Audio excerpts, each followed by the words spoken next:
So I do have a lot of complicated thoughts on the economics in a post-AI world, and chief amongst them is that R&D costs, what it takes to build products, that's essentially going to zero, right? If it's enough to articulate what you want in the vaguest possible terms, AI can get you to a starting point. That's huge. But that also means there's going to be a glut of products and there's going to be a glut of content. Here, this video is one of a billion probably posted today. So how do you get ahead in that world? What's valuable? Well, two things. One, unique expertise is valuable. Trying to make a product for something common that everybody knows a little bit about and could articulate it, that's not going to cut it. People will just make products for themselves in the future, or the AI will just proactively do it for them. So those opportunities are gone. What we've referred to as horizontal software, software that everybody in almost any industry can benefit from, I actually fear for that because that's sort of the most commonly understood software, and it's going to get flooded with competition, or AI will just outright build it for people without even needing to engage with vendors. So I think the world is going to move to what we call vertical AI SaaS, and this is the idea that there are specific niche expertise. Do you know how a car dealership should be run? Do you know how to measure fences to build around houses? These things are not horizontal, they're sort of situational, or they're in the niche industry, or maybe even nicher than that. Do you know how to make an exotic car dealership? Who knows?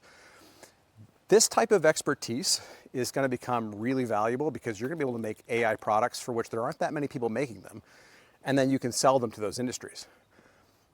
Now, the reason there haven't been companies doing a lot of this, why don't you see software like this? Well, because it wasn't viable before.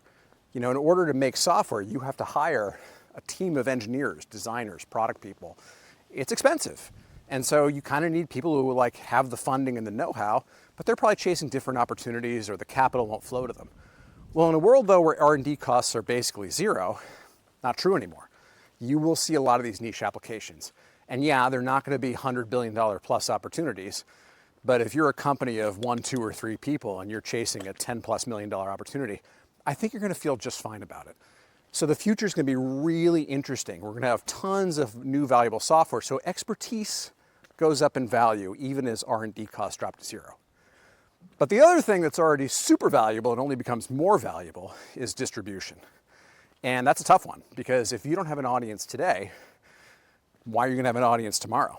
And if you don't have an audience, you've got to pay for access to other people's audiences. You have to pay influencers, you have to pay Facebook, you have to pay Google. That's expensive. So that's sort of the same as it was. It is still true and even more true than before because the amount of content is going to go up, up, up, up, up. So the upside here is that if you have that expertise in something, you have niche content opportunities. How many people are talking about running exotic car dealerships or building, fences and dams or whatever, you happen to know about? Way fewer than you would think. So if you're willing to put yourself out there and talk about what you know, you are not only creating the content that will make the products, you are creating the content that will attract your customers who say, yes, I know this world, and I know what you're saying makes sense. I would love to see that and everything else you know in software form, and I would be willing to pay you for it. So for those of you that know something, and honestly, it's way more of you than you think it is, or are, for those of you that know something, and it's way more of us than we think, now is a great time to start talking about it, and an even better time to start building for it. If you use Appy.ai, I'll be grateful, but there's a lot of other options as well. Let's get building.